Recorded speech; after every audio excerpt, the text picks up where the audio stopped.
So after Mallareddy గారు hit తర్వాత, మల్లారెడ్డి గారు ఇంటర్వ్యూ తర్వాత I'm back with an interview. To be honestly ఇప్పటి వరకు కెమెరా ముందు ఫేస్ చేయని కనపడని వ్యక్తిని ఈరోజు నేను నా ఇంటర్వ్యూ ముందు కూర్చోబెట్టినాను. మరి ముఖ్యంగా I'm not here to criticise or else ఏదో పార్టీని విమర్శించాలి, వ్యక్తిని విమర్శించాలి అని చెప్పేసి నేను క్వశ్చన్ చేయడం లేదు. My intention is very clear. ఏదైతే బయట వినిపించే ఆ రూమరో ఆ టాక్ని బేస్ చేసుకొని అడుగుతున్నాను తప్ప నేను ఏదో మనిషిని కూర్చోబెట్టి డైరెక్ట్గా అతన్ని విమర్శించాలి, లేకపోతే పార్టీని విమర్శించాలి, క్రిటిసైజ్ చేయాలని నా ఇంటెన్షన్ కాదు. Very clear, it's a disclaimer లాగా నేను ముందే చెప్తున్నాను. కుల్లం కుల్లా ఈజ్ నథింగ్ బట్ కుల్లం కుల్లా. వెరీ క్లియర్గా క్వశ్చన్ చేస్తారు తప్ప జోకుడి క్వశ్చన్స్ కానీ, లేపే క్వశ్చన్స్ కానీ, తనని పొగడే క్వశ్చన్స్ మాత్రం ఉండదు. ఈ ఇంటర్వ్యూలో ఎవరినైనా ఇబ్బందికరమైన క్వశ్చన్స్ ఉంటే అది క్వశ్చన్ మాత్రంగా చూడాలి తప్ప మనోభావాల్ని దెబ్బతీసే లాగా చూడకూడదు. సో నేను ఎందుకు ఈ వ్యక్తిని ఇంటర్వ్యూ చేస్తున్నాను అని ఎండింగ్లో అర్థమవుతుంది.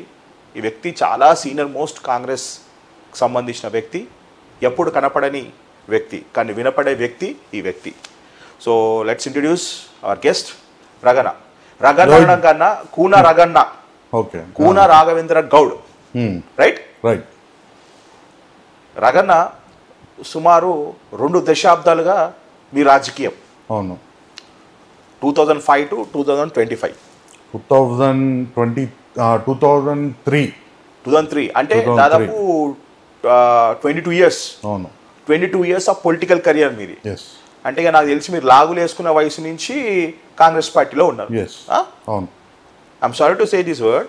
మీతో ప్రయాణం చేసిన వ్యక్తులు ఎమ్మెల్యేలు అయినారు, ఎంపీ అయినారు, ఆఖరికి కార్పొరేషన్ చైర్మన్లు కూడా అయినారు. I don't want reveal there names.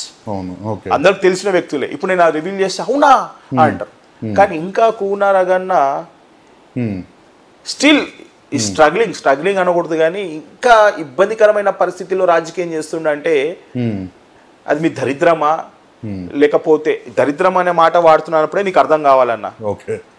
ఇక మనకి రాజకీయాలు సెట్ కావు అని చెప్పేసి. కూన అనేది ఒక బ్రాండ్. కుత్బుల్లాపూర్కి కూన అనేది ఒక బ్రాండ్. కూన వంశంలో పుట్టిన వ్యక్తి మీరు. ఒక పక్క మీ ఫ్యామిలీకి సంబంధించిన వ్యక్తులు ఎమ్మెల్యేలు అయినారు, పై స్థాయిలో ఉన్నారు. కానీ ఇంకా బుడిబుడి అడుగు ఈ వయసులో నుంచి ఇంకా అదే వయసులో ఉన్నట్టు మీరు ఇంకా స్ట్రగుల్ అవుతారంటే ఏందన్నా ఇది? స్ట్రగ్లింగ్ అని అనలేం కానీ కాంగ్రెస్ కార్యకర్తగానే ఇంకా ఉంటున్నా అని చెప్పేసి ఒక సంతోషం అయితే ఉంది నాకు. లీడర్గా కావాలని చెప్పేసి నేను రాజకీయాలు ఎప్పుడు స్టార్ట్ చేయలేదు. నేను చిన్న ఉన్నప్పటి నుంచి మా ఫ్యామిలీ కాంగ్రెస్ పార్టీని నమ్ముకొని కార్యకర్త స్థాయి నుంచి ఎమ్మెల్యే స్థాయి దాకా మా బాబాయ్ ఎదగడం. కాకపోతే మా ఫ్యామిలీ నుంచి మా బాబాయ్ ఉన్నాడు కాబట్టి ఆయనకు సపోర్ట్ చేసుకుంటూ వెళ్తున్న క్రమంలోనే ఆయన నన్ను కాంగ్రెస్కి అనుబంధ సంస్థ అయిన ఎన్ఎస్యుఐ జిల్లా రంగారెడ్డి జిల్లా, అప్పుడు రంగారెడ్డి జిల్లా వైస్ ప్రెసిడెంట్గా ఫస్ట్ పోస్ట్ ఇప్పించింది ఆయన్నే. సో నాలో ఉన్న ఇంట్రెస్ట్, రాజకీయాల పట్ల నాలో ఉన్న ఇంట్రెస్ట్ని చూసి ఆయన వైస్ ప్రెసిడెంట్గా నాకు ఇప్పడం జరిగింది. అప్పటి నుంచి నాకు ఆ కండువా ఎప్పుడైతే ఎన్ఎస్యుఐ కండువా వేసుకున్నానో ఆ రోజే డిసైడ్ చేసుకున్నాను. ఆ ఫీల్ ఇప్పటికీ కూడా చెప్తుంటే నాకు అన్నీ బ్లడ్ ఇదైతుంటుంది. అయితే ఎన్ఎస్యుఐ కార్యకర్తగా మొదలుపెట్టిన నేను అంచెలంచెలుగా ఎదుకుంటూ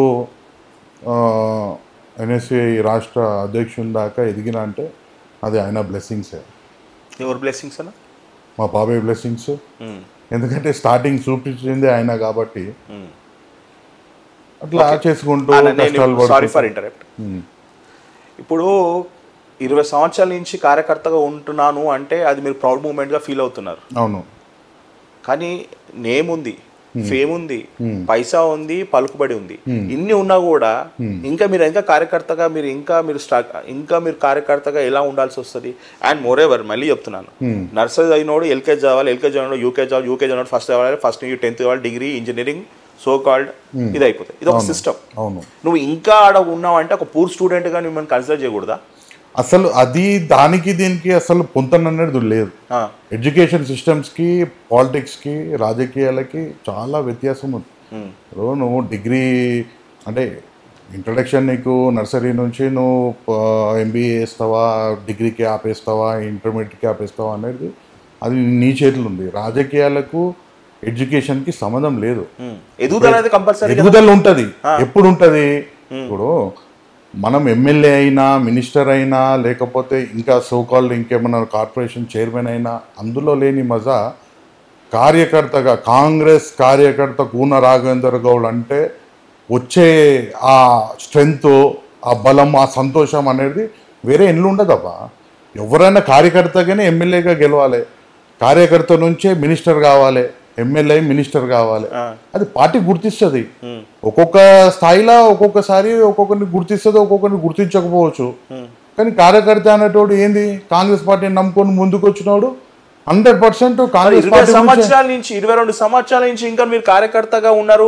ఎమ్మెల్యే కానీ ఇంకేదైనా స్థాయి మీకు పొజిషన్ రాలేదంటే మిమ్మల్ని గుర్తించలేదా నా కాంగ్రెస్ పార్టీ? అరే ఇలా కాకపోతే రేపు గుర్తిస్తుంది భయ్. నా ఏజ్ అయిపోలేదు కదా ఇంకా. ఏందన్నా నువ్వు ఇంకా చిన్న పిల్లోడు అనుకుంటున్నావు? చిన్న పిల్లోడు వేసుకున్నప్పటి నుంచి, నేను స్కూల్ పోయినప్పటి నుంచి రంగాలను చూస్తున్నా. అరే కరెక్టే ఉండొచ్చు. ఆనెస్ట్లీ స్పీకింగ్ నేను చిన్నప్పుడు నేను చెట్టులు వేసుకున్నప్పటి నుంచి ఈ రంగాలను చూస్తున్నా. అరే గో ఒకటే అన్నా నువ్వు సారీ మిమ్మల్ని మీరు దాన్ని ఏమన్నా కప్పిపుచ్చుకునే ప్రయత్నం మీరు చేయకండి అన్న. రోహిత్ భాయ్ ఒకటే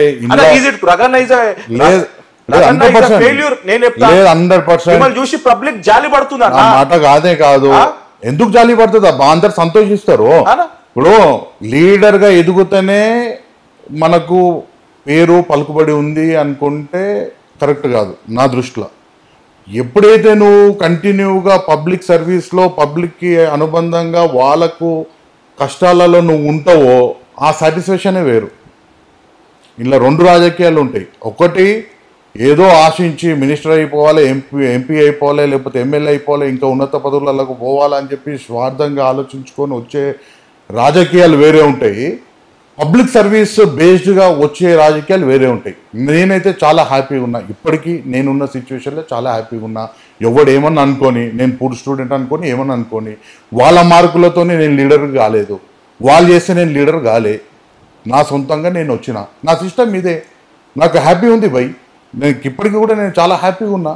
పబ్లిక్తోనే ఉన్నా. పబ్లిక్ ఏమైనా సమస్యలు నా ఇంటికి వస్తారు, నేను వాళ్ళ సమస్యలలో నేను పాల్గొంటా. లేకపోతే నాకున్న సోర్సెస్ ఉన్నాయి, వాళ్ళకున్న సమస్యలు తీర్చుకుంటూ పోతుంటాయి. ఎలాగపోతే రేపు అయితే లీడర్. నేను మీకు ఇంట్రడక్షన్ ఏమయ్యాలనుకో తెలుసా? Let's introduce our guest who is a failure politician. జనరల్గా నేను ఆఫ్ షేడ్ పీపుల్ని ఇంటర్వ్యూ చేస్తా కదా, ఒక ఫెయిల్యూర్ పొలిటీషియన్, ఒక ఫెయిల్యూర్ లీడర్ని ఇంటర్వ్యూ చేస్తున్నాను. That is Koona Raganna. నువ్వు ఎట్లా చెప్తావు నేను ఫెయిల్యూర్ అని? నువ్వెట్లా చెప్తావు నేను ఫెయిల్యూర్ అని? నేను ఇంత ముందు కూడా చెప్పిన 22 సంవత్సరాల రాజకీయంలో మీతో ఉన్న వ్యక్తులు మీ కింద శిష్యులు. అవును, మీ శిష్యులు కూడా సెంట్రల్ లెవెల్లో రాజకీయాలు చక్రం తిప్పుతుంటే, ఎమ్మెల్యేలు అవుతుంటే, ఇంకా రగన్న ఆయన ఫెయిల్యూర్ ని తప్పు పెట్టుకొని కప్పుకుచ్చుకొని నేను కాంగ్రెస్ కార్యకర్తగా నేను ఇట్లనే ఉంటా, నాకు ఏ పదవి ఇచ్చినా నేను హ్యాపీ, నాకు ఇయ్యకపోయినా నేను హ్యాపీ అనుకున్నాను అనేది అది మూర్ఖత్వం కాదన్నా. అరే అవునబ్బా, ఎవరు డిసైడ్ చేయాలి? పార్టీ డిసైడ్ చేయాలి. అది పక్క పెట్టు.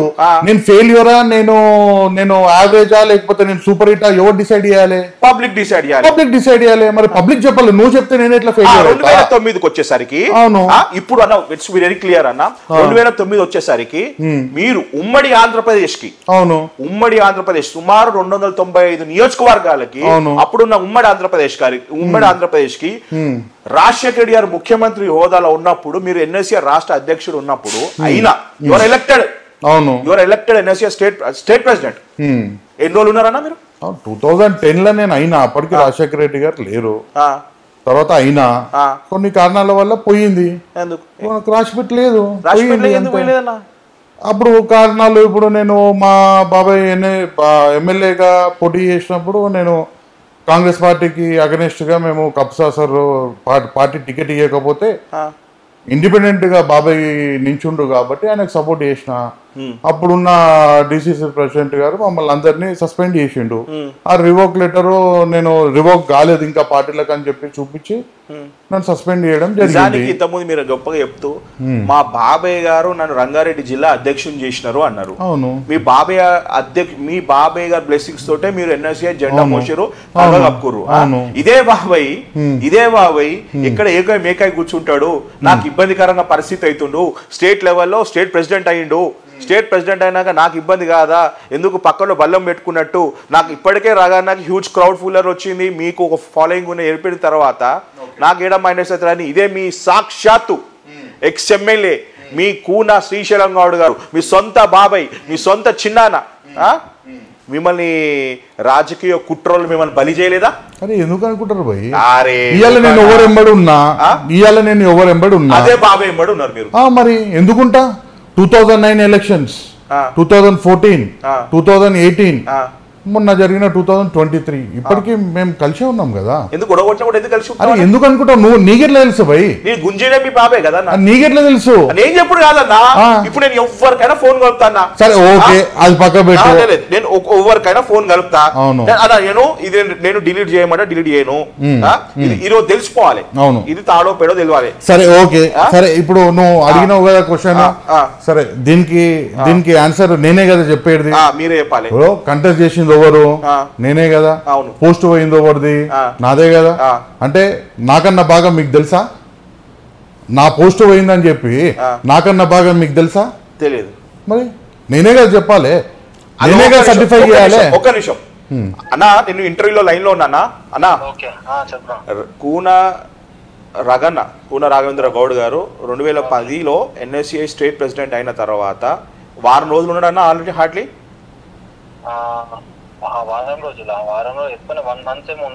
1 మంత్ దిగిపో 1 మంత్ ఎలక్షన్ క్యాన్సిల్ అవడానికి ఎన్ఎస్ఏ ప్రెసిడెన్సీ దిగిపోవడానికి కారణం ఎవరు? మనకేం తెలుసు కారణం ఎవరు అని. కాదు వాళ్ళ బాబాయ్ కాదన్నా, అంటే బయట అట్లా టాక్ ఏమొచ్చిందన్నా?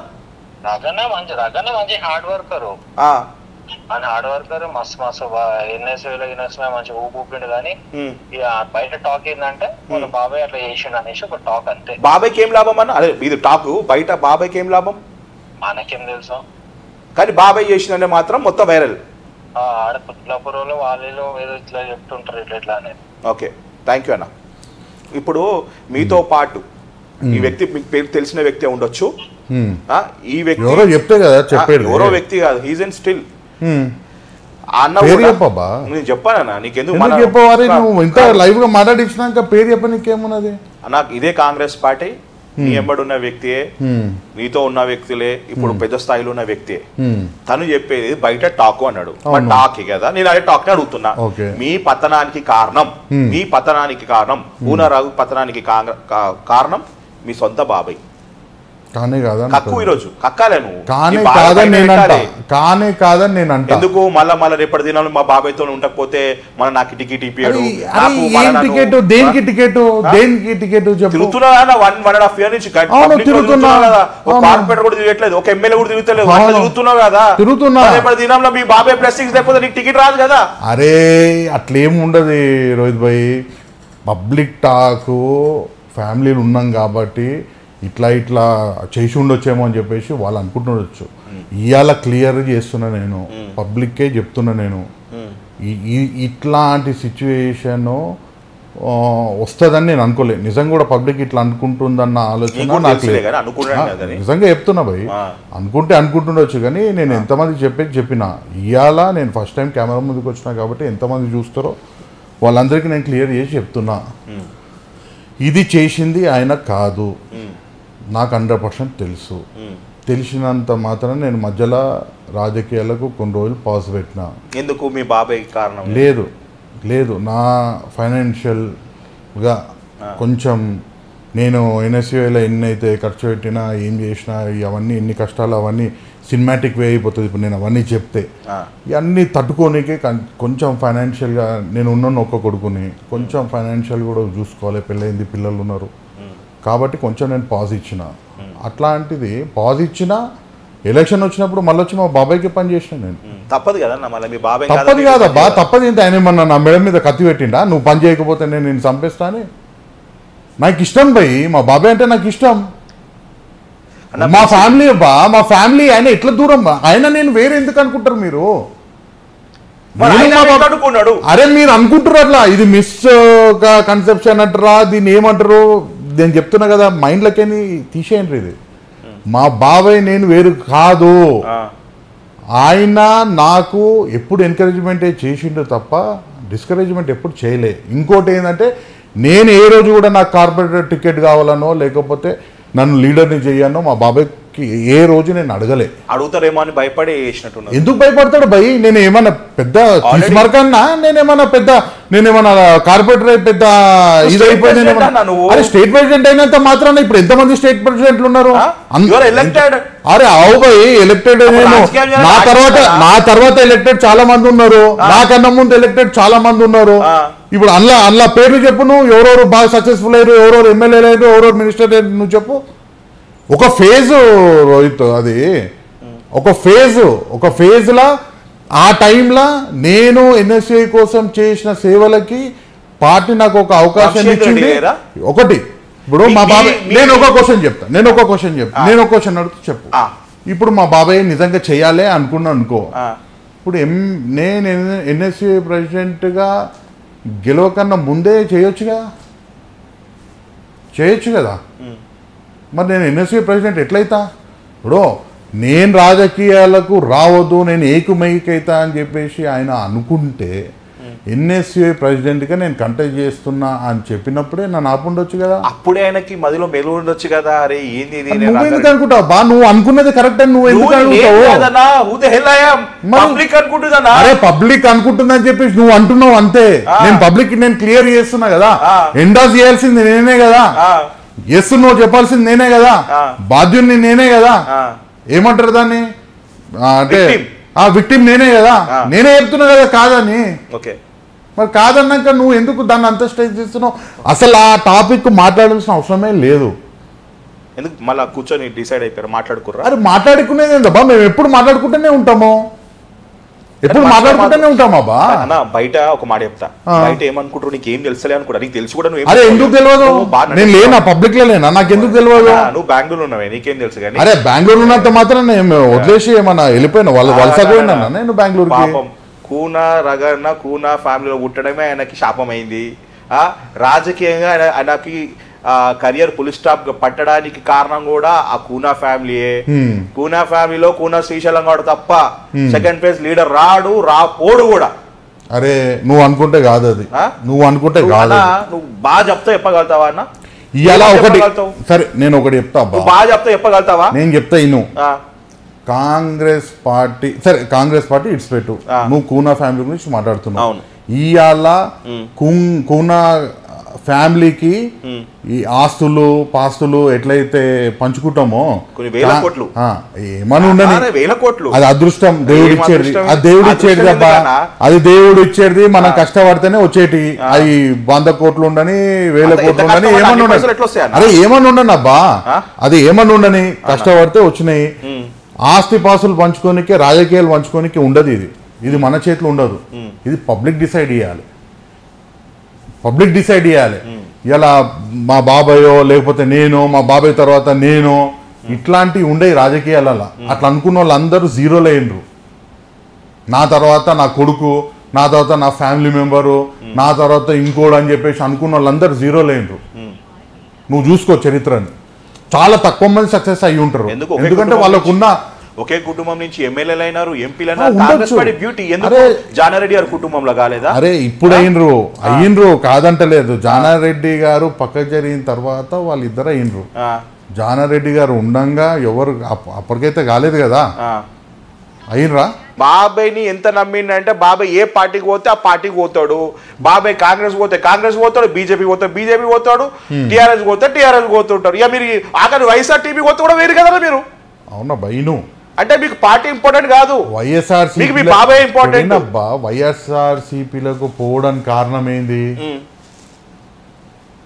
ఆ టైంలో జగనన్న పరిస్థితి, విజయమ్మ గారి కోసం వైఎస్ రాజశేఖర రెడ్డి గారి మీద ఉన్న అభిమానంతో పోయినాం. సరే తర్వాత స్టేట్ డివైడ్ అవ్వడము, వాళ్ళు అటు పోవడము, సరే మళ్ళీ కాంగ్రెస్ పార్టీలోనే ఉన్నాం. కొన్ని సర్కమ్స్టెన్సెస్ వల్ల బీజేపీలోకి పోయినాం, ఒక 3 years పోయినాం. అప్పుడు మీకు కొన్ని సర్కమ్స్టాన్సెస్ వల్ల బీజేపీ పోయినారు. బీజేపీకి ముందు కూన శ్రీశైలం గౌడ్ గారు, రేవంత్ రెడ్డి గారు కష్ట నష్టాల్లో ఒకరెంబడి ఒకరున్నారు. వాస్తవం చెప్పాలంటే కాంగ్రెస్ పార్టీ అంతా ఒకే ఎత్తు అయితే రేవంత్ అన్న పక్క నిల్చుంది కూన శ్రీశైలం గౌడ్ గారు. అవునన్నా కాదన్న, పీసీసీ అప్పుడు హోదాలో పీసీసీ కూడా రావడంలో బాబాయ్ కీలక పాత్ర పోషించినారు. ఆయన కష్టంలో ఉన్నాడు. కరోనా టైంలో పక్కన నిలిచింది. ఆయన అధ్యక్షుడు కావాలి, ముఖ్యమంత్రి కావాలని ఫస్ట్ కోరుకునేదే కూన శ్రీశైలం గౌడ్ గారు. Very clear. అలాంటి మూమెంట్ లో మీకు లాస్ట్ మినిట్ లో రాజశేఖర రెడ్డి గారు వాళ్ళ సతీమణి ఇబ్బందులు ఉన్నారు, జగన్మోహన్ రెడ్డి ఇబ్బంది అని పోయినప్పుడు మరి ఈ వ్యక్తి నమ్మిన వ్యక్తి ఖచ్చితంగా ముఖ్యమంత్రి అవుతాడు, పీసీసీ అవుతాడని నమ్మిన వ్యక్తిని మరి కూన శ్రీశైలం గౌడ్ ఎందుకు చేతులు ఎత్తేసి కష్టకాలంలో ఉన్న పార్టీని విడిచిపెట్టి కష్టకాలంలో ఉన్న మీకు అత్యంతగా సన్నిహితంగా ఉన్న రేవంత్ ని విడిచిపెట్టుకొని బీజేపీ ఎందుకు పోయినారన్నా? యాక్చువల్లీ ఏంటంటే ఫస్ట్ రేవంత్ రెడ్డి గారు పీసీసీ ప్రెసిడెంట్ కన్నా బిఫోరు ఎంపీ టికెట్ వచ్చినప్పుడు బాబాయ్ డీసీసీ ప్రెసిడెంట్ ఉండే, ఆయన చాలా కష్టపడ్డాడు. ఇవాళ రేవంత్ రెడ్డి గారు ఎంపీ అయినరు కాబట్టి పీసీసీ అయినరు, పీసీసీ అయిన తర్వాత సీఎం అయినరు. సో స్టార్టింగ్ ఎప్పుడైతే ఆయన ఎంపీకి కంటెస్ట్ చేసిండో ఆ టైంలో ఎంత సపోర్ట్ ఇవ్వాలో అంత సపోర్ట్ బాబాయ్ ఇచ్చిండు. ఎంపీ అయిండు, తర్వాత హిస్టరీ అంతా మీకు తెలుసు. బీజేపీలోకి పోవడానికి కారణం ఏంటంటే మెయిన్ కొన్ని సిచ్యువేషన్స్ అవి. ఎందుకంటే నేను అవన్నీ చెప్పుకుంటూ పోతే మనకి ఇంటర్వ్యూ టైం సరిపోదు.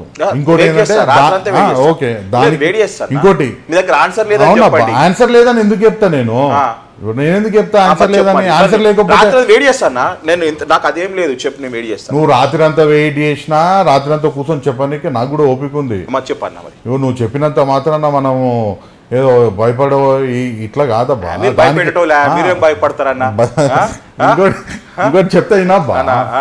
అయితే ఎంపీగా గెలిచిండు, అయిపోయింది. దాని తర్వాత పిసిసి ప్రెసిడెంట్ రేవంత్ 5 నిమిషాలు కెమెరాలు బంద్ చేయమంటారా? ప్రిపేర్ అవుతారేమన్నా? ఏం లేదు, ఏం లేదు. మరి కొంచెం ఏదో ఆలోచిస్తున్నట్టున్నారు.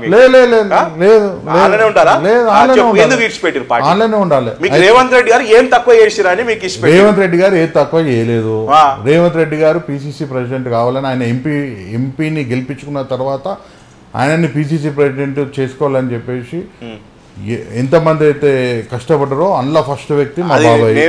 ఓకే, దాని తర్వాత లోకల్ సిచ్యువేషన్స్, లోకల్ రాజకీయాలకు వచ్చేంత వరకు అప్పుడున్న సిచ్యువేషన్స్లో లేదు బీజేపీలోకి పోతే బాగుంటుంది అన్న ఒక ఆలోచనలో బీజేపీలోకి పోయినాం. అది వాస్తవం. రేవంత్ రెడ్డి గారు చెప్పినా కూడా మీరు ఎందుకు పార్టీ మారని వద్దన్నా అని చెప్పేసి అన్నారా?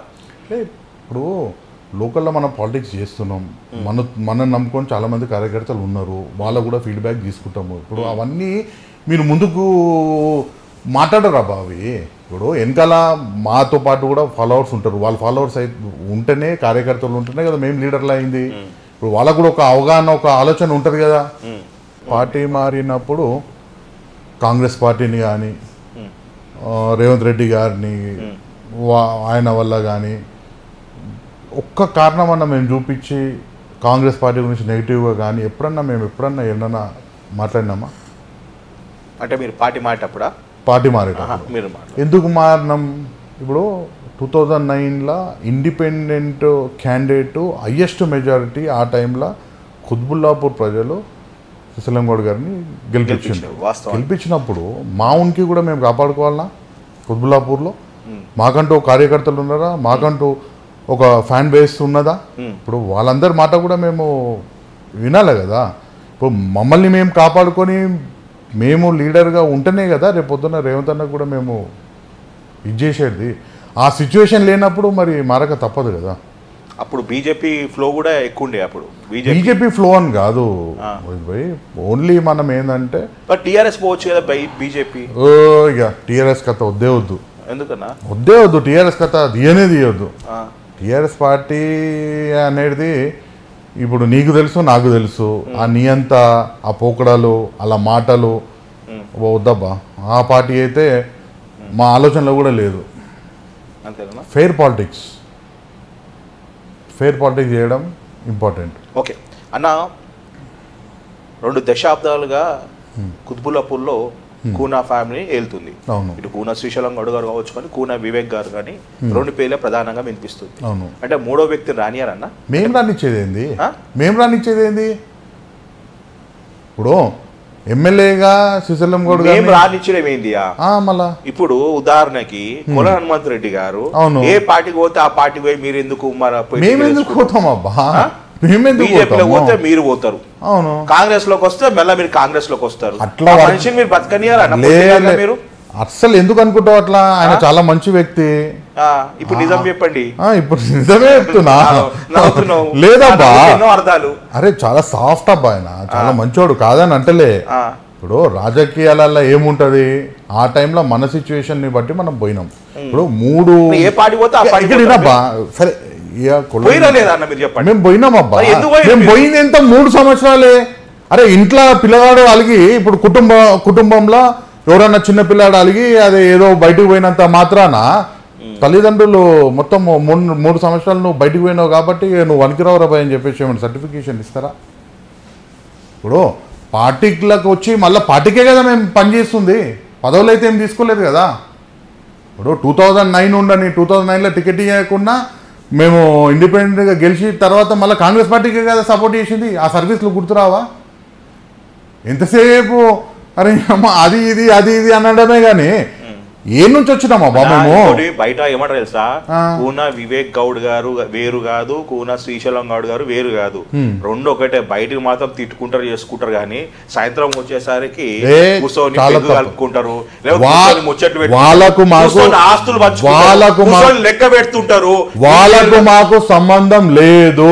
మొన్న ఫైట్ కూడా ఎట్లయింది అయితే నువ్వన్న కావాలి లేకపోతే మేము కావాలి మధ్యలో కుల హనుమంత్ రెడ్డి రాకూడదు అయితే ఈ 2 గౌడ్లే ఉండాలి అయినా ఈ గౌడ్స్ పిచ్చోళ్ళ కాదు గౌడ్స్ డామినేషన్ ఏందన్నా రెడ్డి మెజారిటీ ఓట్ బ్యాంక్ ఉన్న కుత్బుల్లాపూర్ లో రెడ్డి ఓట్ బ్యాంక్ ఉన్న కుత్బుల్లాపూర్ లో అయితే కూనా శ్రీశైలం గౌడ్ గారు అవుతారు లేకుంటే కూనా వివేక్ గౌడ్ గారు అవుతుంటారు అసలు ఇది బేస్లెస్ టాపిక్ అది నువ్వు అన్నట్టు రెడ్డియో గౌడ్కో ఈడ ఓట్ బ్యాంక్ ఎక్కువ లేనే లేదు ఇక్కడ ఆల్ ఇండియాలో ఎన్ని స్టేట్లు అయితే ఉన్నాయో అన్ని స్టేట్ ప్రజలు కుత్బుల్లాపూర్లో ఉన్నారు దీన్ని మినీ ఇండియా అంటారు మా బాబాయ్ ఎప్పుడు స్పీచ్లలో చెప్తాడు ఇది మినీ ఇండియా అని ఎందుకంటే అన్ని కులస్తులు ఉన్నారు అన్ని స్టేట్ అన్ని మతస్థులు ఉన్నారు గుజరాత్ యూపీ బీహారు ఎక్కడెక్కడ నుంచి తమిళ్ కర్ణాటక ఎన్ని అసోసియేషన్లు ఉన్నాయి మా దగ్గర తెలుసా మీకు Reddy vote bank Goud vote బ్యాంకో లేకపోతే బీసీఓ ఇట్లా కాదబ్బా దీన్ని అసలు ఇప్పుడు నిజమేనా పొద్దంతా తిట్టుకుంటారు వైన్స్ బిజినెస్ ల కాడ మీ కళ్ళు కాంపౌండ్ బిజినెస్ కాడ అన్ని పబ్లిక్ ఇక్కడ పబ్లిక్ ని అని కూడా నేను అనలేను కొంతమంది అట్లా క్రియేట్ చేసి ఏదో మాట్లాడుకున్నంత మాత్రం ఒకటైపోతారా ఇది ఇప్పుడు ఆ కూన ఈ కూన వేరు వేరు కదా వేరు పాలోళ్ళు అంతే వాళ్ళు వేరు మా కుటుంబం వేరు వాళ్ళ కుటుంబం వేరు అరే అమ్మ పాలన పగా ఏమంటారు కదా వద్దలే బీపీఎం ఉన్నది పాలన పగా కొన్ని సంవత్సరాలైనా ఓదా అని అంటారు చూడు ఆ టైపు అసలు వాళ్ళకి మాకు అరే డ్రా అంత పిచ్చోళ్ళు అనుకుంటున్నావా అంత గట్టి మనిషి వివేక్ సాబ్ ఒక నెట్ వేస్తేనే ఇట్లా పడిపోయే యాక్టింగ్ స్క్రిప్టెడ్ వానికి కొట్టేంత దమ్ముందా ఎవరన్నా వానికి కొట్టేంత దమ్ముందా వానికి అంటే ఇన్ ద సెన్స్ ఎవరికి వానికి ఎవడైతే మా బాబాయ్ మీద చేసిండో కొట్టేంత దమ్ముందా అన్న వయసులో పెద్ద ఉంటే ఊకుంటామా వయసులో పెద్ద అరే ఒక్కసారి చేయి పెట్టిన తర్వాత మర్యాద ఏంది భయ్ మర్యాద ఏంది చిన్న పెద్ద మర్యాద వానికి లేనప్పుడు నాకెందుకుంటుంది చెప్పు ప్రేమతో మాట్లాడు ప్రేమతో ఉంటాం వయసుకు నువ్వు మర్యాద నేను మర్యాద ఇస్తా వానికే మర్యాద లేనిది నా దగ్గరికి ఎక్స్పెక్ట్ చేయడం ఏంది అదే పెద్ద మనిషి గమ్ము నూకున్నప్పుడు నువ్వేం కన్నా? అరే గమ్మున కాదబ్బా, గమ్ము నువ్వు 2 నిమిషాల పని ఏమైనా చేయాలంటే అటువంటి స్వభావం కాదు కదా మాది. ఇప్పుడు అట్లా చేసుకుంటా పోతే ఇప్పుడు నువ్వే అంటున్నావు పబ్లిక్ ఇట్లా అనుకుంటారు అట్లా అనుకుంటారు అని. ఏం లేదే ఇన్ని పుకార్లు వచ్చినప్పుడు ఏమైనా చేస్తే ఉంటుందా? సాఫ్ట్ రాజకీయాలు చేస్తేనే ఇంతగానం వచ్చింది. ఏమైనా చేస్తే ఇప్పుడు పబ్లిక్ చూసిండ్రు వదిలేసినాం పబ్లిక్కి. ఆయనకే ఓటేసి గెలిపించారు కదా అన్న. మళ్ళీ పబ్లిక్ ఏం ఆలోచన ఉందో మీరు ఫెయిల్యూర్ అనుకున్నట్టున్నారు. అరే ఫెయిల్యూర్ ఎట్లయితుంది?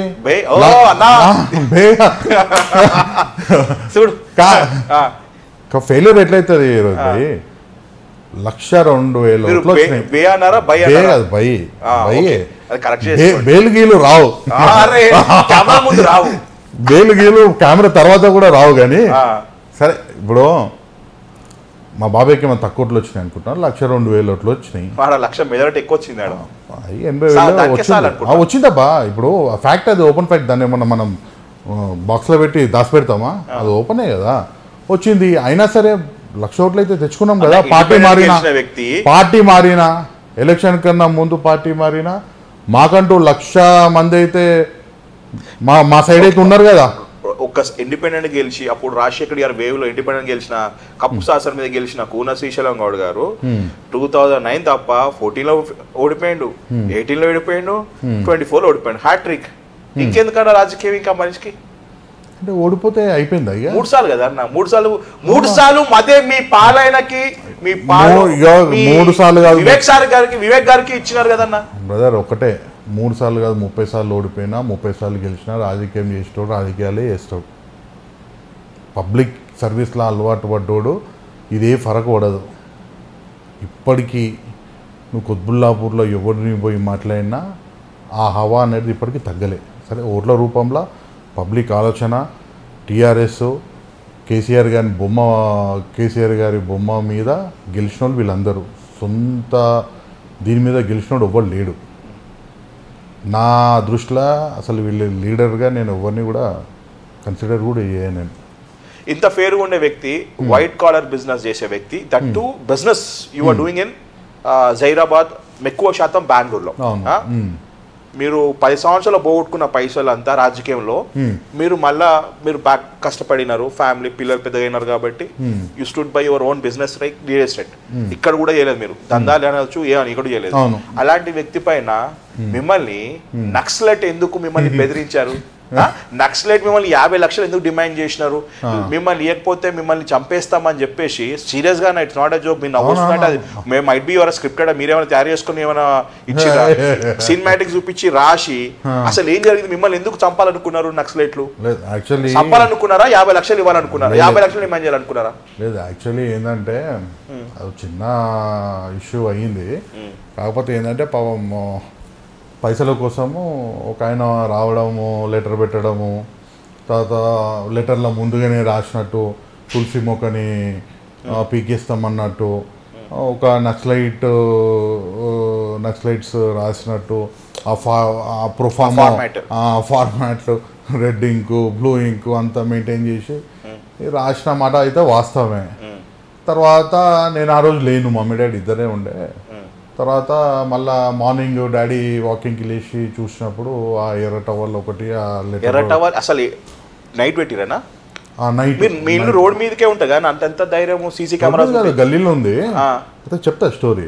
అయితే వచ్చి మనకు మామూలుగా డాడీ చూసి ఫోన్ చేసినాక నేను ఎక్కడ పెట్టాను అది లెటరు, మన కారు పైన గ్లాస్ వైపర్ కదా, వైపర్ లేపి పెట్టేసి పోయిండ్రు. తర్వాత డాడీ మళ్ళీ మార్నింగ్ చూసుకుంటూ ఏదో బ్రౌన్ కవర్లు ఉంటే ఏదో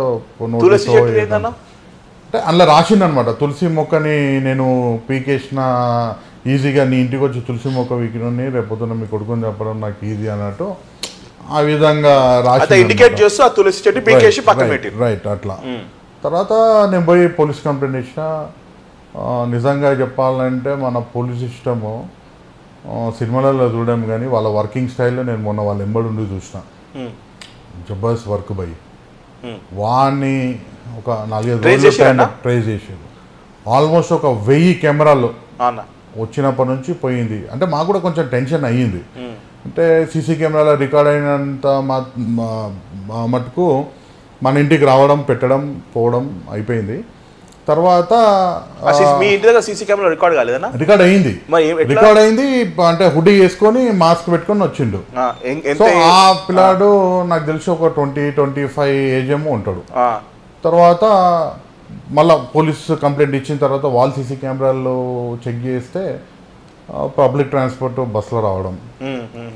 తర్వాత మళ్ళా పెట్టిపోయినాక వర్షం పడ్డది ఆ రోజు, సీసీ కెమెరా రికార్డ్ కాకపోవడం, కొంచెం టెన్షన్ అయ్యింది.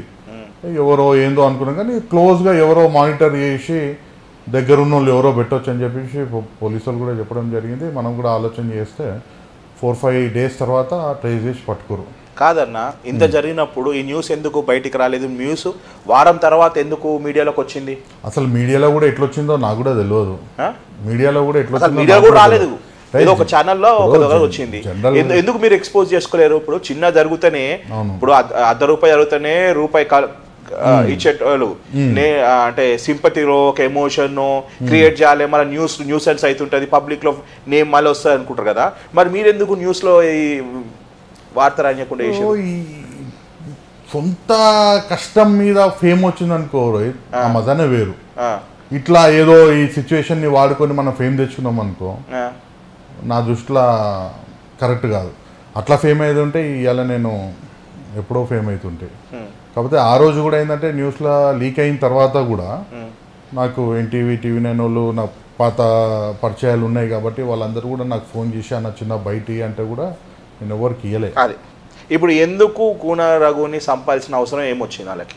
ఏం లేదబ్బా, పైసలకి వానికి ఏదో కష్టాలు ఉన్నాయి. ఎవడంటాడు? మా ఇంటి పైన కిరాయి ఉండి వాళ్ళు క్లోజ్గా అబ్జర్వ్ చేసి వాడు ఒక వేరే పర్సన్ని, రెంటల్ పర్సన్ వాడిని హైర్ చేసుకొని తీసుకొచ్చిండు. తీసుకొచ్చి మా ఇంటి పైన ఉన్న వ్యక్తే చేసిండు. వాళ్ళ దగ్గర ఒక 13 బాంబులు, నాటు బాంబులు దొరికినాయి. వాడు రియల్గా నాటు బాంబులు, చిన్న బాంబులు పొలాలల్లో మన ఆడి పందులకు వస్తే వేసేటి బాంబులు, కింద కొడితే వెళ్తే చూడు, అట్లాంటి బాంబులు అవి ఇవి తయారు చేసుకొని వచ్చిండు. బేసికల్గా సీసీ కెమెరాలు 5 రోజుల తర్వాత ఆ రోజు డ్రెస్సులు వేసుకుంటే వాళ్ళంటే ఫాలో అప్ చేసుకుంటూ పోయిండ్రు. ఏ నుంచి వచ్చారు, బస్సు ఎక్కిరు, ఆ బస్సు ఏ నుంచి వచ్చింది, అవన్నీ వెతుకుంటూ పోతే alpha hotel, Secunderabad railway station alpha hotel కాడ వాడు ఎక్కినట్టు పోలీసు వాళ్ళు పట్టిండ్రు. పట్టి ఆ నుంచి మళ్ళీ వెనుకకు బ్యాగ్ చూసుకుంటూ పోతే ఒక హోటల్లోకి దిగినట్టు తెలిసింది. అయితే హైట్ ఏంటంటే నువ్వు అన్నావు కదా, నువ్వు పబ్లిసిటీ ఎందుకు చేసుకోలేదని. పబ్లిసిటీ వల్ల మైనస్ ఏమవుతుందో చెప్తా నేను. ఆ రోజు ఏమైంది, వాడు ఏ రోజైతే స్క్రోలింగ్ రావడం స్టార్ట్ అయిందో, స్క్రోలింగ్ వాడు కూడా చూస్తాడు కదా, వాడు చూసి ఏం చేసిండు, ఆ లాడ్జ్ ఖాళీ చేసి వేరే లాడ్జ్లోకి పోయిండు. కాకపోతే వాడు తప్పని ఎన్నో దగ్గర అయితే మిస్టేక్ చేశారు కదా, వాడు వాడి కాంటాక్ట్ నెంబర్ రాసి పెట్టిండు ఆడ. అయితే మనోళ్ళు ఆ లాడ్జ్కి పోయి చూసేవారికి వాడు ఆ లాడ్జ్లో లేడు. లేకపోతే వాళ్ళని గట్టిగా పోలీస్ స్టైల్లో అడిగితే నెంబర్ ఇచ్చారు. ఆ నెంబర్తో సిగ్నల్ ట్రై చేస్తే వాడు ఇంకో లాడ్లో ఉండు. అరే ఏంద్రా బాబు మళ్ళా ఒక్క రోజులనే మారినవేంది అని అంటే, స్క్రోలింగ్ వస్తుందని చెప్పి మారిన సార్ అని చెప్పింది. వాడు మీతోనే పైన అంటే వాడు ఎవడైతే సుపారీ ఇచ్చినోడు మీ మధ్యనే ఉన్నాడు అన్నాడు. ఆ రోజు ఇన్సిడెంట్ నుంచి లేడు, వాళ్ళ లాడ్జ్లోనే ఉన్నాడు. సుపారీ ఇచ్చినోడు కూడా అంటే మీ ఇంటి పైన ఒక సుపారీ ఇస్తే వాడు కూడా లేడన్నా? వాడు కూడా లేడు, వాడు కూడా లాడ్జ్లోనే ఉన్నాడు. అయినప్పటి నుంచి వాడు లేడు. ఏ లాడ్జ్ అనేది నేను కూడా అంత డీటెయిల్స్ అడగలే. అది పెట్టి వాడు దొరకబట్టి మళ్ళీ ప్రెస్ మీట్ పెట్టి వాడిని రిమాండ్ పంపించారు. అది దాని ఇంటెన్షన్ పైసల కోసం. పైసలే నిజంగా పైసల కోసం చేసినా లేకపోతే రగన్న చేయాల్సిన స్కెచ్? అది రగన్న స్కెచ్చా లేకపోతే రగన్న స్కెచ్ ఎందుకైతుందబ్బా? పోలీసులు ఏమన్నా పిచ్చోలా? పోలీస్ కంప్లైంట్ అయింది, బాజాప్తా ఎఫ్ఐఆర్ అయ్యింది, పోలీసు వాళ్ళు పట్టుకొచ్చి ప్రెస్ మీట్ పెట్టిండ్రు. ప్రెస్ మీట్ పెట్టి ఇంట్రొడక్షన్ మొత్తము బ్రీఫింగ్ ఇచ్చిన తర్వాత, లేకపోతే ఆ ప్లేస్లో నేను ఉంటుండే రగన్న స్కెచ్ అయి ఉంటే అంతే కదా అన్న. విచిత్రమైన సంఘటన ఇది నేను షేర్ చేసుకుంటా. సోమశేఖర్ రెడ్డి సోమన్నని పరిచయం చేసింది, సోమన్నని ఇంటర్వ్యూ ఇప్పించడానికి కారణం అంటే అన్నం దగ్గర తీసుకుపోయింది కూన రగన్న మీరే. కోవిడ్ మూమెంట్లో నీ ఇంటర్వ్యూ అడుగుతా అంటే నా ఇంటర్వ్యూ ఎందుకు అని ఆ రోజు మీ మీద కోపడ్డా, అన్న నీ ఇంటర్వ్యూ చేయడానికి నేను వేయటోళ్ళు ఎందుకు అంటే లేదు అని చెప్పేసి కోవిడ్లో పీక్ స్టేజ్లో మీ కారు ఇన్నోవాలకు తీసుకుపోయి సోమన్న పరిచయం చేసి సోమన్న ఇంటర్వ్యూ తీసుకోమని చెప్పింది మీరే. ఒకప్పుడు సోమన్న అంటే రేవంత్ అన్న అంటే సోమన్న ఆ స్థాయి దాకా వెళ్ళిపోయింది because of our interview and we done more than 5 interviews and ఈ ప్రూవ్డ్ పబ్లిక్లోకి వెళ్ళిపోయింది. యాజ్ యూ నో దట్ మీరు కూడా చాలాసార్లు చెప్పేసినావు, అరే నీ ఇంటర్వ్యూ బాగా వైరల్ అయింది. ఈవెన్ సోమన్న కూడా చెప్పినాడు, అంటే రేవంత్ అన్న ఒక మనిషి ఉంటాడు, ఆ మనిషి వెనకాల బ్యాక్ సపోర్టర్ ఒక సోమన్న. అలాంటి వ్యక్తి ఈ పొద్దు రేవంత్ రెడ్డి గారిని విమర్శించి రేవంత్ రెడ్డి గారిని మీద ప్రెస్ మీట్ ఇచ్చేసి రేవంత్ బాధిత సంఘం అని చెప్పి ప్రెస్ మీట్ పెట్టి కొడంగల్ వేసి బాజాబ్తా తొడగొట్టి హంగామా చేసిన వ్యక్తి పార్టీ అధికారంకి వచ్చే ముందు అంటే ఐ మీన్ ఎలక్షన్స్ ముందు 1 వీక్ ముందు అని వెళ్ళిపోయాడు. అప్పుడు మీరు బీజేపీలో ఉన్నారు, ఇప్పుడు మీరు కాంగ్రెస్లో ఉన్నారు, ఆ మనిషి ఇంకా టీఆర్ఎస్లోనే ఉన్నాడు. ఎట్లా చూసుకోవచ్చు? ఇప్పుడు ఒకటి, ఆ రోజు కోవిడ్ టైంలో నా ఇంటర్వ్యూ అడిగినప్పుడు నేను నన్ను కాదు రైట్ పర్సన్ సోమన్న అని చెప్పి చెప్పంగానే నువ్వు విన్నందుకు చాలా థ్యాంక్స్. ఎందుకంటే సోమన్న పడే కష్టం నాకు కూడా తెలుసు. ఎందుకంటే మేమిద్దరం ఈక్వల్గానే కష్టపడ్డాం. ఇద్దరు మీరు బాధితులు. దేనికి బాధితులం? నేను గట్టిగా మాట్లాడితే మళ్ళీ పేర్లు వస్తాయి మళ్ళీ డీడీ అంటావు. ఎందుకు? మీరు ఎవరికి బాధితులు తెలియదా?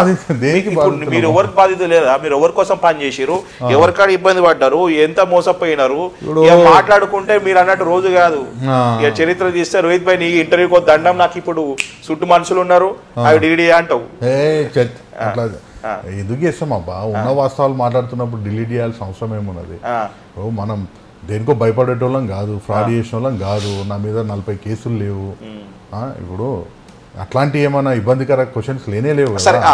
వాస్తవం మాట్లాడుతున్నాం.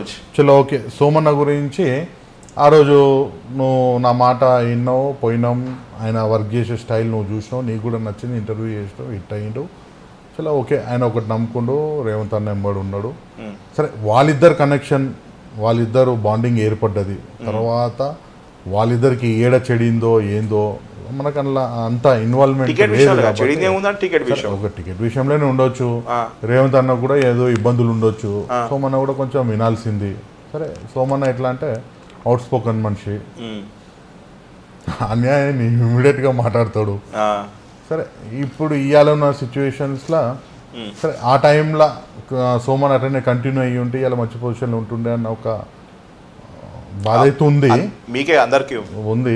కాకపోతే ఏంటంటే సరే, ఇప్పుడు ఆయన మంచి రాజకీయం అనుభవం ఉన్నోడే, ఆయన కూడా తెలివి ఉన్నది, ఆయన తెలివి ప్రకారం ఆయన చేసుకుంటూ పోతుండు. ఏడున్నా సపోర్టివ్, హ్యాపీ. అధికార పార్టీలో లేడు కదా ఇప్పుడు, కష్టం ఒక దగ్గర, సుఖం ఒక దగ్గర అన్నట్టు. ఆయన నమ్మిండేమో రేపొద్దున ఆ పార్టీ అధికారంలో వస్తే బాగుంటుందని నమ్మిండేమో, దానికి మనం ఆన్సర్ చేయలేము కదా దానికి. కానీ మీరు ఆ పార్టీ నుంచి ఈ పార్టీకి రావచ్చు, సోమనం కూడా మీరు ఈ పార్టీలోకి తీసుకురావచ్చు కదా? తీసుకురావచ్చు, కానీ రావాలనే ఇంటెన్షన్ అన్నకు కూడా ఉండాలి కదా. విక్రమణ కాంగ్రెస్ పార్టీకి వచ్చే అవకాశం ఉందా? ఎక్కడ మిస్ అయిపోయారు అయిందా మీది కానీ విక్రమ్ అన్నది కానీ? అంటే రాంగ్ జడ్జిమెంట్ అనుకోవచ్చా? పార్టీ మారడం అనేది రాంగ్ జడ్జిమెంట్ అనుకోవచ్చా? జడ్జిమెంటల్ ఏముండదు, క్షణిక ఆవేశం అనుకోవచ్చా? అంటే నేను అవునన్నా కాదన్నా, ఈ ఇంటర్వ్యూ సీనియర్ మోస్ట్ అంటే 90s కిడ్స్ చూస్తే అర్థమవుతుంది, 90s పొలిటీషియన్ చూస్తే అర్థమవుతుంది. ఒకప్పుడు సోషల్ మీడియా లేని టైంలో నాకు తెలిసి గట్టిగా మాట్లాడితే ఆర్కుట్, రైట్? ఆర్కుట్ ఉంది అప్పుడప్పుడే ఆర్కుట్. అప్పుడే మీరు చేసిన హంగామాలు, మీరు చేసిన జులుసులు, మీరు చేసిన ర్యాలీలు, మీకున్న స్పోర్ట్స్ అంటే ఆ టీమ్ స్పిరిట్ లాగా అసలు అన్నా ఇప్పుడు ఖాళీ ఎంత ఈజీ అయిపోయింది అంటే ఫోన్లో ఆన్లైన్ పెట్టి స్పీచ్ ఇచ్చి కానీ లేకపోతే రేపు ధర్నా ఉందని ఒక మెసేజ్ అయితే గ్రూప్ మెసేజ్ ఉండు. కానీ అప్పుడు బట్టలు చెప్పుకొని రాజకీయం. నేను అనస్లీ స్పీకింగ్ అన్నా, నేను విన్నా. ఒక పక్క అనిల్ కుమార్ యాదవ్ గారు, ఓ పక్క విక్రమ్ అన్న, ఓ పక్క విష్ణువర్ధన్ రెడ్డి గారు, విజయ్ సాబ్ కొడుకు విష్ణు, అందరికి సీనియర్.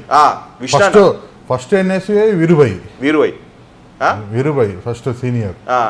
ఓ పక్క వీరుభాయ్, ఓ పక్క రగన్న, ఓ పక్క వంశన్న, ఓ పక్క ఇక ఇంతమంది. అంటే ఇవన్నీ మన ఫైటింగ్ స్పిరిట్. రవికుమార్ యాదవ్ షేర్లింగంపల్లి, అంటే రవికుమార్ యాదవ్ రవిభాయ్ తర్వాత అంటే జనరల్గా మేము ఎన్ఎస్వీలో మేము ఉన్నప్పుడు మాకన్నా ముందు ఫస్ట్ అంటే నేను ఇంట్రడక్షన్ సిటీ పాలిటిక్స్కి ఇంట్రడక్షన్ కన్నా బిఫోర్ బాగా వినిపించే పేరు వీరుభాయ్ ఎన్ఎస్యూ అంటే వీరుభాయ్ ఐడియల్. అలాంటి వ్యక్తులు అసలు కనుమరుగైపోవడం ఏందన్న, కనుమరుగడం ఆ మాట కాదు కానీ ఒక్కొక్క పార్టీ. ఇప్పుడు Veerubhai is in been silent, is in TRS party. విక్రమన్న బీజేపీ పార్టీలో పోయిండు, ఆడ టికెట్ ఎక్స్పెక్ట్ చేసి టికెట్ రాలేదు, ఆడ పని చేసి ఊకున్నాడు. ఇంకా పేరు ఏందన్న, మీరు రవాణా బీజేపీ పోయినాడు, వంశాన్న ఓడిపోయినాడు. అసలు నాకు అర్థం కాని విషయం ఏంటంటే వీళ్ళందరూ ఇప్పుడు ఒక రేవంత్ అన్న లాగా, ఒక రేవంత్ అన్న కెప్టెన్ అయి ఉంటే వీళ్ళందరూ వెనకాల ఒక బౌలర్ బ్యాట్స్మెన్ గా ఉండేది. ఆ పాత కాంగ్రెస్ సినారియో ఎట్లుంటుంది తెలుసా అన్న. ఇప్పుడు రేవంత్ రెడ్డి గారిని విమర్శిస్తే ఏ ఒక్క కాంగ్రెస్ కార్యకర్త కాంగ్రెస్ లీడర్లు మాట్లాడతలేదు, పొజిషన్లు ఉన్న కార్పొరేషన్లో ఉన్న లీడర్లు మాట్లాడుకుంటారు, వాళ్ళు చదువుకుండా అవుతుంది. కానీ మొన్న ఒక కన్వర్జేషన్ లో ఒక పాత సీనియర్ మీ ఏజ్ గ్రూప్ అయినా మాట్లాడితే ఒకప్పుడు టీం ఎట్లుండేదన్న, తూకిత్తా అంటే మేకిత్తా, ఓన్లీ వర్క్ పరంగానే. ఇప్పుడు ఎందుకని అవి కనబడతలేరు, కొత్తలు ఎమ్మెల్సీలు అవుతున్నారు, కొత్తగా పొజిషన్లు ఉంటున్నారు. రేవంత్ అన్న పక్కన వీళ్ళుంటారు, ఒక అనిల్ కుమార్ యాదవ్ గారు తప్ప పార్టీలో అవునన్నా కాదన్నా పార్టీని నమ్ముకున్నాడు, పార్టీలోనే ఉన్నాడు, రాజ్యసభ అయినాడు. ఇండియాస్ లో యంగెస్ట్ పర్సన్ అనిల్ కుమార్ యాదవ్. ఎలాంటి ఆర్థిక స్తోమత లేకున్నా కూడా పార్టీని నమ్ముకున్నాడు కాబట్టి ఆయన రాజ్యసభ అయినాడు అన్న. మరి మీరంతా ఎందుకు అట్లా అయినారన్న? మేము ఎన్ఎస్ఏ టైంలో ఉన్నప్పుడు అది నేనే అనేది మాట కాదు, మీ ఫాలోవర్స్ ఉంటారు కదా. రైట్, నేను చెప్తున్నా కదా. సరే, ఇప్పుడు ఇవాళ రేవంత్ రెడ్డి గారు పిసిసి ప్రెసిడెంట్ అయినప్పటి నుంచి నమ్ముకున్న వాళ్ళకి న్యాయం చేసిండు కరెక్టే. కానీ మేము బాగా పీక్లు ఉండి ఎన్ఎస్ఏ కోసం చేసేటప్పుడు రేవంత్ రెడ్డి గారు లేరు కదా. వాస్తవం అది. మరి ఆయనకు తెలియదు కదా మేము పార్టీ కోసం ఎంత కష్టపడ్డాం, ఏం చేసినాం. కరెక్ట్ అన్న. పబ్లిక్ని తీసుకురానికే మేము ఎన్ని కష్టాలు పడ్డాం అనేది తెలియదు కదా ఆయనకి. ఇప్పుడు ఈజీ అయిపోయిందన్న మీటింగ్లు పెట్టాలన్నా. అవును, అప్పుడున్న మా కష్టాలు చెప్పుకుంటూ పోతుంటే ఒక సీరియల్, ఒక సినిమా అవుతుంది.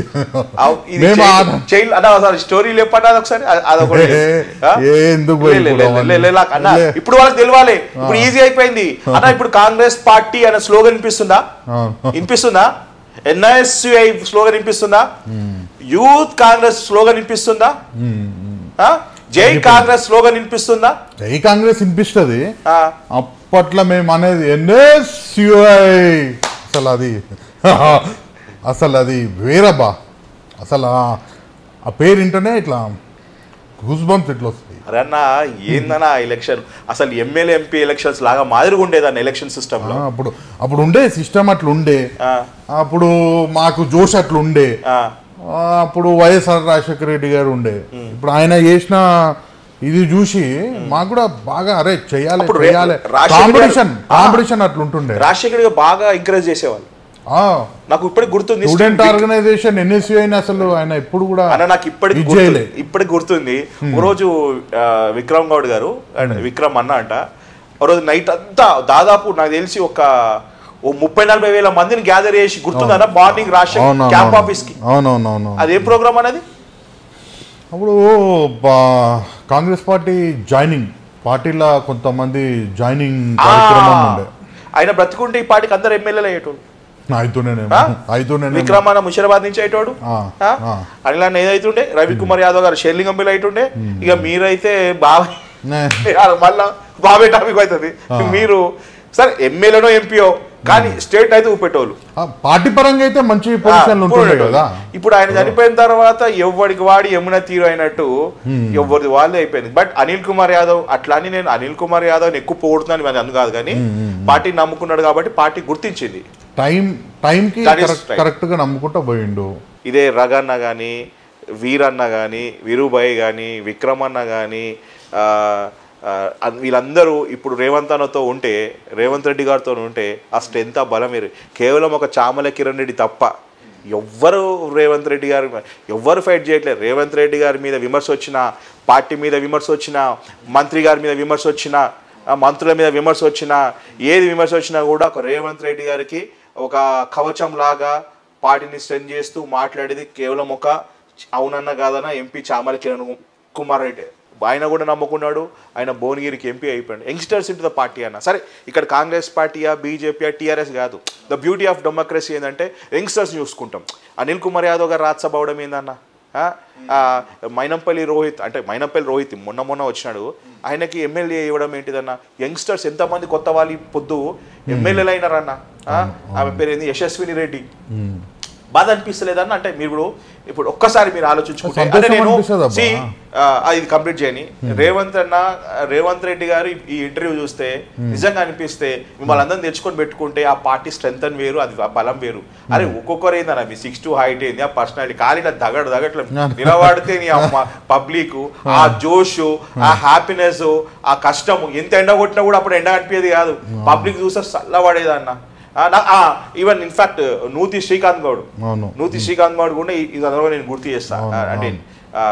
అంటే మేమంతా ఒక టీం కదా, ప్రీతం, నేను, ప్రీతం అన్న బికేమ్ ఏ కార్పొరేషన్ చైర్మన్. ఆయన కూడా పార్టీని నమ్ముకున్నాడు, అయిపోయాడు. ఇప్పుడు మీకు బాధ అనిపిస్తుంది వీళ్ళంతా అంటే మీ జూనియర్స్ అనుకోవచ్చు, లేకపోతే మాతోటి ఉన్న వాళ్ళు ఇంత మంచి పొజిషన్లు ఉన్నారు, వంశాన్ని ఎంపీకి కంటెస్ట్ చేసినాడు, మనం ఏంది అని బాధ అనిపిస్తుంది. ఇప్పుడు ఒకటి ఇప్పుడు ఇవన్నీ చూస్తుంటే సంతోషమే అనిపిస్తుంది. అరే నా ఎంబడి ఉన్నోడు ఇలా ఒక మా ఫ్రెండ్సే కదా, మేమంతా కొలీగ్సే కదా, మేమంతా కష్టపడ్డాం కదా.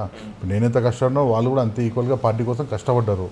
నేను పాస్ చేసిన, వాళ్ళు పాస్ చేయలేదు, వాళ్ళు పార్టీ నమ్ముకునే ఉన్నారు, పార్టీ గుర్తించింది.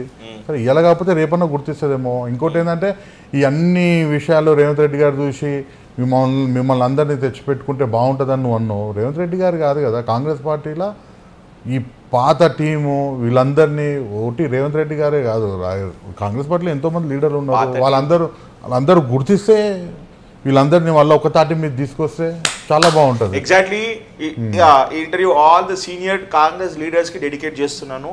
టు బి హానెస్ట్, ఒకసారి మీరు ఆలోచించండి, ఒక 20 సంవత్సరాలు వెనక్కిపోతే, 15 సంవత్సరాలు వెనక్కిపోతే, రాజశేఖర్ గారి పీరియడ్లో ఆ కాంగ్రెస్ పార్టీలో యంగ్స్టర్స్ అంటే అసలు కుప్పలు అన్న పుట్టుకొచ్చేది. ఏదో నాయన పేరు చెప్పుకోనో, ఇప్పుడు విక్రమన్న కూడా, ముఖేష్ అన్న వాళ్ళ నాన్న మంత్రి ఉన్నా కూడా హీ ప్రూవ్డ్ హిమ్సెల్ఫ్. ఆ రోజు 40,000 మంది తీసుకురావడం ఏందన్న. Veerubhai proved himself, Raganna proved himself, వంశన్న వితౌట్ ఎనీ పొలిటికల్ బ్యాక్గ్రౌండ్, వంశన్న సో కాల్డ్. అప్పుడున్న పాలిటిక్స్ వేరు రోహిత్ భాయ్, ఇప్పుడున్న పాలిటిక్స్ చాలా చేంజ్. అప్పుడు ఒక్క కాల్ ఇస్తే 1000 మంది పక్కన వచ్చేస్తుండే. ఇప్పుడు ఎంత పైసలు, అప్పుడు కనీసం అరే కష్టపడి వచ్చారు కదా పిల్లలు, వాళ్ళ సొంత బండ్లు తీసుకుని బైక్ ర్యాలీలు, యూజువల్గా అన్ని బైక్ ర్యాలీలు అప్పుడు ఆ వీడియోస్ ఉన్నాయా మీ దగ్గర? నేను కలెక్షన్ పెట్టుకోకనే ఇక్కడ వెనకబడున్నా. అన్న సోషల్ మీడియాలో వెనకబడినారు కాబట్టి ఇక్కడ ఉన్నారు అన్న. అప్పుడు ఒక స్లోగాన్ ఇస్తే అన్న అప్పుడు పెట్రోల్ కూడా సొంతంగా వచ్చే వాళ్ళే ఉన్నారు. అవును, అదే చెప్పబోతున్నా నేను. ఇప్పుడు ఎవరన్నా సరే, ఇప్పుడు నువ్వు అన్నట్టు ముషిరాబాదు, అల్వాలు, మా దగ్గర దుందిగలు చాలామంది వస్తుండే, పిల్లలంతా బాగా నమ్మి వస్తుండే. వచ్చినప్పుడు సరే వచ్చిరు కదా, మన బాధ్యత కదా, మన బిల్వంగానే వచ్చిరు, కనీసం మినిమం కట్టేసి ఉండాలి కదా అని చెప్పేసి కనీసం వాళ్ళకి పెట్రోల్ పోసుకొని రా బాబు అని చెప్పేసి ఆ టైంలో 50-100 రూపాయలు ఇచ్చినా సీరియస్ అవుతుండే నా మీదకే. అరే ఏమన్నా పైసలు ఇస్తున్నావు, పైసల కోసం వచ్చినామా, నీకోసం వస్తే ఏందన్నా పైసలు ఇచ్చి ఇజ్జత్ ఇస్తున్నావు అంటుండే. కనీసం అది కాదురా నాయన, కనీసం సమోసాలో లేకపోతే ఏమన్నా పులిహోర పొట్లాల్లో అప్పుడు అవే ఉంటుండే. కనీసం తినుండ్రా బాబు, మెండలో పోవాలే మనము అని చెప్పేసి అంటే కూడా మేము తినొస్తామన్నా. కనబడతలేవు, ఈ ర్యాలీలు కనబడతలేవు, ఈ జులూసు కనబడతలేవు, ఇది కాంగ్రెస్ పార్టీ స్లోగన్ వినిపిస్తలేదు, ఎన్ఎస్ఏ స్లోగన్. ఏం చేస్తాం, ఇప్పుడున్న పార్టీల నాయకులు, కాంగ్రెస్ కొత్త కాంగ్రెస్ అయితే ఉంది కదా, ఉంది, చాలా డిఫరెన్స్ ఉంది కదా. అప్పుడు హార్డ్ వర్క్, ఇప్పుడు స్మార్ట్ వర్క్ అయిపోయింది. ఓన్లీ కాంగ్రెస్ పార్టీలనే కాదు, ఏ పార్టీ అయినా అవ్వన్న కరెక్ట్. అన్ని పార్టీల సేమ్ ఇదే అయిపోయింది. అప్పుడు హార్డ్ వర్క్ ఉండేది, అప్పుడు పబ్లిక్ లో ఉండేటోళ్ళము, కొట్లాడేటోళ్ళు. ఇప్పుడు అంతా స్మార్ట్ వర్క్, ఫోన్ లోనే కామెంట్ లో. ఇప్పుడు విమర్శించుడు ట్విట్టర్ లా, ఎక్స్ లా పోస్ట్ చేసుడు. ఇంతకుముందు ఏంది, ఏదైనా పోస్ట్ కావాలంటే నిరూపించుకోవాలి. ఇప్పుడు డిస్ట్రిక్ట్ పోస్ట్ కావాలి, ఇప్పుడు నేనున్నా కంటెస్టెంట్ని, లేకపోతే సో కాల్డ్ ఇంకా వేరే లీడర్ ఉన్నాడు అనుకో, ఒక మీటింగ్ ఉందనుకో, వాడు ఎంతమందిని తెస్తుండే, చల్ నేను ఇంకా 100 మందిని ఎక్కువ తీసుకొస్తా. ఆ కాంపిటీషన్ ఉండే, ఆ కాంపిటీషన్ వల్ల ప్రోగ్రామ్ ఫుల్ హ్యూజ్ సక్సెస్ అవుతుండే. అప్పుడు లీడర్లు కూడా చూస్తుండే. ఇంకా దాని తర్వాత పైరవీలు, కార్ఖానా. ఇప్పుడు ఒకడైతే నష్టపోతాడు కదా.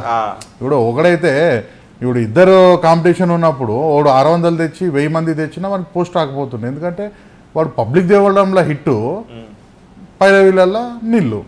అన్న ఇంకోటి సరే అది మాట్లాడుకుంటూ పోతుంటే అన్నట్టు మళ్ళా 1.5 year నుంచి కాంగ్రెస్ పార్టీ అధికారంలో వచ్చినప్పటి నుంచి పార్టీతో సంబంధం లేకుండా ఒక ఏరియాలో రామారామ రోడా మేస్త్రి ఇది Suraram division, Suraram division corporator కన్నా ఎక్కువ మీరే పని చేస్తారు. డ్రైనేజ్లు, నాలాలు, ఎప్పుడు స్టేటస్ పెట్టని వాట్సాప్ లో ఫ్యామిలీ ఫోటో పెట్టాడు, ఏం పెట్టాడు, ట్రిప్పులు పెట్టారు. కానీ మొత్తం నాలాల సమస్యల మీద, డ్రైనేజ్ సమస్యల మీద, ఈ అన్ని స్కూల్స్ల మీద ఎందుకు అంత ఫోకస్ అంటూ ఏం లేదు. ఇప్పుడు ఎలక్షన్స్, జిహెచ్ఎంసీ ఎలక్షన్స్ వస్తున్నాయి, సో కంటెస్ట్ చేయాలి కాబట్టి నేను ఇవన్నీ చేస్తున్నా. కంటెస్ట్ చేయాలన్న ఆలోచన సరే ఉన్నా, పబ్లిక్ కూడా డిసైడ్ చేయాలబ్బా. ఇప్పుడు మన వర్కింగ్ స్టైల్ ఏందనేది పబ్లిక్కి తెలుసు. ఇంకోటి ఏంటంటే ఇప్పుడు వేరే పార్టీ కార్పొరేటర్లు ఉన్నప్పుడు మేము కూడా సరే వచ్చినాయి, పెద్ద ఎక్స్పోజ్ ఎప్పుడు ఇది చేయలేదు. కానీ ఈ మధ్యలో చాలా సమస్యలు 1.5 year అని అంటే ఇప్పుడు జిహెచ్ఎంసీ ఎలక్షన్కి ఇంకెంత టైం ఉంది? ఇంకొక 1 year ఉండొచ్చు, 1.5 year ఉండొచ్చు. మనం పిచ్చోన్నా 1.5 year ముందు నుంచే పైసలు ఖర్చు పెట్టుకుంటూ పోవడం అది కాదు కదా. పబ్లిక్ ఇప్పుడు జెన్యున్ ఇష్యూస్ ఏమైనా వచ్చినాయి అనుకో 100% చేస్తాం. అరే కార్పొరేటర్ చేయాలని ఏముందబ్బా. ఇప్పుడు నేను ఉన్నాబ్బా ఇక్కడ, ఇప్పుడు మా ఏరియా నుంచి నేనున్నా, రగన్ ఉన్నాడు అని చెప్పేసి వస్తే కార్పొరేటర్ చేయాలి నేను చేయాలనుకుంటే ఇక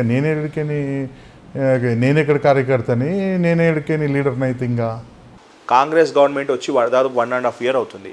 ఈ 1.5 yearలో కంప్లీట్ ఫెయిల్యూర్. అంటే రోహిత్, రేవంత్ అన్న governance is a transparent governance. గుర్తుపెట్టుకో, ఇవాళ రేవంత్ అన్న మీద రాళ్ళు పడుతున్నాయి, 1-2 yearsలో పూలు పడతాయి. ఇవాళ రేవంత్ అన్నని విమర్శించే అన్ని నోళ్ళు మూసుకుపోతాయి. దట్స్ యువర్ కాన్ఫిడెన్స్ లెవెల్ అన్న. సో ఫైనల్గా I'm so happy. Koona Raganna ఎవరు అనడానికి ఈ ఇంటర్వ్యూ. దాదాపు 2 దశాబ్దాలుగా కూనా ఫ్యామిలీ కాంగ్రెస్ ఫ్యామిలీని హత్తుకొని ఉంది. కొన్ని కారణాల చేత బీజేపీ పార్టీకి మారుండొచ్చు. బట్ రగన్న చాలామంది తెలియని విషయం ఏంటంటే వాళ్ళ బాబాయ్ గారు కోసమే పనిచేసినాడు. ఈవెన్ ఇన్ఫ్యాక్ట్ వాళ్ళ బాబాయ్ గారు బీజేపీకి వెళ్తే బ్రాలీలు తీసినాడు, కానీ ఏ పొద్దు మీరు బీజేపీ కండువా వేసుకోలేదు. రైట్, అది మీరు ఎందుకు చెప్పలేదు, నేను చెప్తున్నా. నేను అన్న ఆ క్వశ్చన్ అడిగినారే ఎందుకన్నా అంటే నేను బాబాయ్ కోసం పనిచేస్తా, బాబాయ్ గెలుపు కోసం పనిచేస్తా అన్నారు. జనరల్గా అందరికీ నాన్నకు ప్రేమతో అంటారు. ఇక్కడ నాన్నకు ప్రేమతో పాటు బాబాయ్ ప్రేమతో. బాబాయ్కి ఈ కూనా శ్రీశైలం గౌడ్ వర్సెస్ కూనా రాఘవేంద్ర గౌడ్ అనేది లేదు. Koona Srisailam Goud plus Koona Raghavendra Goud is equal to Quthbullapur people for the people. End card ఇస్తున్నాం for the Quthbullapur people. Right, బయటికి మాత్రం వర్సెస్ అని ఉంది, కానీ ఇక్కడ ప్లస్ ఉంటుంది. బాబాయ్ గెలుపు కోసమే పనిచేస్తా, బాబాయ్ మన కాన్ఫిడెన్స్ అభివృద్ధి కోసమే పనిచేస్తా అంటున్నారు. బట్ ఈ 22 సంవత్సరాల్లో చాలామంది సక్సెస్ని చూశారు. అన్న ఇంకా హానెస్ట్లీ స్టిల్ నేను స్ట్రగుల్ అనుకుంటాను, కానీ టైం చేంజెస్ ఎవ్రీథింగ్. వన్స్ ఒక్కసారి రగానకు టైం వస్తే మాత్రం ఎనికి చూసే అవసరం లేదు. అరే Raganna is a fair person boy, honestly speaking. ఆ మనిషి చైన్లు అమ్ముకొని, నేను చెప్తున్నా కదా, నేను దగ్గరుండి చూసిన చైన్లు అమ్ముకొని ఎన్ఎస్సిఐలు జెండాలు కట్టిరు, మీటింగ్లు చేసిరు. ఇది నేను చెప్పడం కాదు, ఇప్పుడున్న సోకాళ్ళు ఎవరైతే ఉన్నారు. ఎన్ఎస్సిఐ అంటే రగన్న గుర్తుకొస్తాడు. సో రేపటి దినంలో రగన్న ఒక పై స్థాయికి ఎదగాలి, భవిష్యత్తులో మంచి లీడర్గా ఉండాలని కోరుకుంటా. ఇప్పుడు of course you're leader, not a politician, but probably రాజకీయంలో 22 సంవత్సరాలు మిస్ అయిన అంటే ఎవరు అంత సస్టైన్ కాలేరు. బట్ ఫిర్బీ నేను కాంగ్రెస్ కార్యకర్తలు ఉన్నంత ధైర్యం మీరు అన్నారు అయితే ఏమన్నారు, అది చెప్పండి. అది కార్యకర్తగా ఉన్న అంటే ఆ సంతోషము వేరే ఎండ్లు ఉండదన్న. It's true. బట్ వన్స్ ఒక్కసారి కాంగ్రెస్కి కట్టర్ కాంగ్రెస్ అని ఎందుకంటారు అంటే, కట్టర్ బీజేపీ, కట్టర్ టీఆర్ఎస్ అన్నారన్న. ఎందుకంటే వాడు ఒక్కసారి వాడి జీవితంలో ఒకసారి కాంగ్రెస్ కొట్టేస్తే వాడు జీవితాంతా కాంగ్రెస్కి వేస్తూనే ఉంటారు అన్న. కొంతమంది ఉంటారు, దాంట్లో రగన్న ఒకడు. So Raganna is a is a teammate of Vikram అన్న, విష్ణు అన్న, వంశ అన్న, వీరుబాయి, ఇంకా సోకాల్డ్ అందరితోటి కలిసి ట్రావెల్ చేసినారు. భవిష్యత్తులో అందరూ ఒకే దగ్గర చూడాలని కోరుకుంటున్నానన్న. అది అవుతుందన్న? అవ్వాలని నేను కూడా కోరుకుంటున్నాను. అందరూ ఒకే తాటి మీద ఒకే పార్టీలో ఉండాలి. అది మీ ఇష్టం, అది ఏ పార్టీ కానీ ఒక పార్టీలో ఉండాలి. ఎందుకంటే ఈ పొద్దు చాలామంది స్మార్ట్ వర్క్ తోని లీడర్లు అవుతున్నారు, స్మార్ట్ వర్క్ తోటి పొలిటీషియన్స్ అవుతున్నారు. గ్రౌండ్ లెవెల్ నుంచి వచ్చిన వ్యక్తులు వీళ్ళు. ఆయన పేరు చెప్పుకోనో, ఇంతకుముందు కూడా చెప్పినట్టు నాయన పేరు చెప్పుకోనో, కులం పేరు చెప్పుకోనో, ఇంటి పేరు చెప్పుకొని రాజకీయం చేయలేదు. ఈవెన్ తో ముఖేష్ అన్న కొడుకు, మంత్రిగా ఉన్న ముఖేష్ గౌడ్ గారు కొడుకు విక్రమ్ అన్న కూడా ర్యాలీలు చేసినారు, ధర్నాలు చేసినారు. At the same time mobilize చేసినాడు, మీటింగ్లు కండక్ట్ చేసుకుని ఈ proved himself. The same time Veerubhai ఒక పెద్ద మనిషి, ఒక సీఎం తర్వాత సీఎం ఉన్న వ్యక్తి. వీరుబాయ్ కూడా గ్రౌండ్ లెవెల్ నుంచి కష్టపడినారు. A for apple, B for boy అనుకుంటా జెడ్ దా కష్టపడే ఎవ్రీబడి. యాజ్ ఆఫ్ నౌ ఈ పాలిటిక్స్ ఇప్పుడు కనపడట్లేదన్నా. ఇప్పుడు easy task Y X Y Z అంతే. అంటే పైసా పేక్ తమాష్ దేక్ ఈజీగా అయిపోతారు. ఎమ్మెల్యేలు అయిపోతారు, ఎంపీలు అయిపోతారు, ఎమ్మెల్సీలు అయిపోతారు. కానీ ఆ కష్టం ఉన్న, అంటే కష్టపడిన కాంగ్రెస్ కార్యకర్త ఎట్లుంటారంటే రగాన్ని చూపిస్తా. Might be is a failure politician, not a leader. మళ్ళీ ఒకసారి అనొద్దు అట్లా. ఫెయిల్యూర్ పొలిటీషియన్ కాదని నేను అంటున్నా కదా sir. Might be is a not a politician, is a true leader. Okay right. జై. ఒక్కసారి కాంగ్రెస్ పార్టీ ఒకసారి స్లోగన్ ఇవ్వనా? ఒక్కసారి ఫస్ట్ స్టార్ట్ చేసిందే నేను అడిగాను కాబట్టి. ఎన్ఎస్యుఐ యూత్ కాంగ్రెస్ పార్టీ జిందాబాద్. అది బేస్ అంటే. Let's closing this interview. Thank you so much అన్న. అండ్ మోర్ ఎవర్ నేను ఒక మాట చెప్తాను, కుల్లా స్టార్ట్ అయినప్పటి నుంచి ఈ మనిషికి పెట్టినంత టార్చర్ నేను ఎవరికి పెట్టలేదు. రైట్?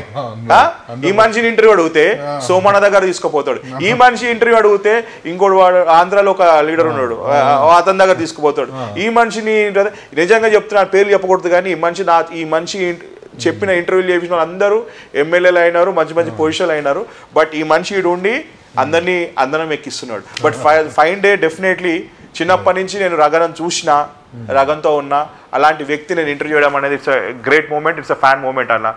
కాంగ్రెస్ పార్టీతోటో రగనని కాదు, కాంగ్రెస్ ఉన్నా లేకున్నా, సారీ ఆ మాట అనకూడదు, పార్టీతో సంబంధం లేకుండా రగన్నకి ఫాలోవర్స్ ఉంటారు. Thank you very much.